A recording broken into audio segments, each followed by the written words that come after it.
দীর্ঘদিনের অপেক্ষার অবসান ঘটিয়ে দেশের ২৪তম স্থলবন্দর হিসেবে আনুষ্ঠানিকভাবে যাত্রা শুরু করল সিলেটের কোম্পানীগঞ্জ উপজেলার ভোলাগঞ্জ স্থলবন্দর। এর মাধ্যমে উত্তর পূর্বাঞ্চলের অর্থনীতি, কর্মসংস্থান ও আঞ্চলিক বাণিজ্যে নতুন সম্ভাবনার দ্বার উন্মোচিত হল।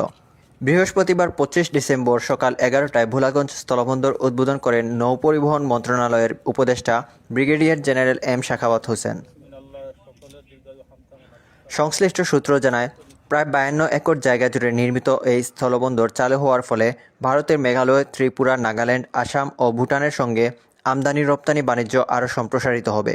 এতে প্রতি বছর শত কোটি টাকারও বেশি রাজস্ব আয় এবং স্থানীয়ভাবে ব্যাপক কর্মসংস্থানের সুযোগ সৃষ্টি হবে বলে আশা করা হচ্ছে।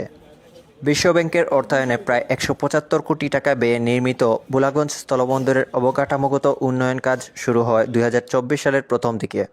চলতি বছরের ডিসেম্বরে নির্মাণ কাজ শেষ করে আনুষ্ঠানিকভাবে এর উদ্বোধন করা হয়। তবে উদ্বোধনের আনন্দের মাঝেই কিছু অব্যবস্থাপনা নিয়ে অসন্তোষ প্রকাশ করেছেন ব্যবসায়ীরা।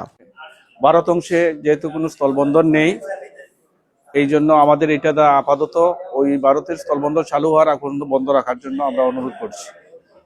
২ নম্বর কথা হলো, বর্তমানে যেভাবে আমরা আমদানি করতেছি ওইটা হলো আপনার ট্যাক্সের মাধ্যমে, কাস্টমের মাধ্যমে আমরা গভর্নমেন্টের ট্যাক্স জমা দিয়ে তারপরে পাথর আমরা ক্লিয়ার করে আনতেছি।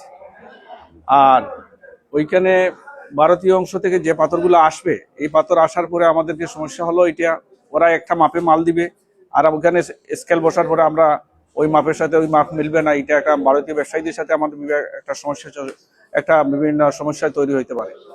২ নম্বর কথা বলছি, আমরা যে এখানে কোনো ব্যাংক নেই স্থলবন্দরের ভিতরে, আমরা চাচ্ছি যে অনতিবিলম্বে একটি ব্যাংকের ব্যবস্থা করার জন্য বা এখানে ব্যাংক স্থাপন করার জন্য। ৩ নম্বর বলেছি, আমাদের তারা যে ইয়ার্ডটা তৈরি করেছে ওই ইয়ার্ডে যদি আমরা মালামাল ফেলি, ওই ইয়ার্ডের ভিতরে মানে মেকাডম ঠিক মতো করা হয় নাই। মেকাডমটা আরো শক্ত, এখানে আমাদের পর্যাপ্ত পরিমাণ জায়গা নেই। আমাদের একদিন যেহেতু হয়ে গেছে, আপনাদের অসুবিধা হবে না, মিলেমিশে চলেন, সমস্যা হবে না। এরপরে আমাদের এখানে অন্য কোনো অন্য নাই, পাথর ছাড়া। এই জন্য আমরা বারবার অনুরোধ করছি যাতে এই আপাতত বন্ধ রাখা হয়। উনি বলছেন না, চলো, আপনাদের যত সুবিধা লাগে আমরা দিব। এরপরে আরো একটা আলোচনা হয়েছে, আমাদের যে গাড়িগুলো আসে, ওই যে 2 টন মাটি আসে, বালতি আসে, উনি তাও বলছেন যে ওটাও কর্তৃপক্ষের সাথে আলাপ করে ওটা সমাধান করে দিবে।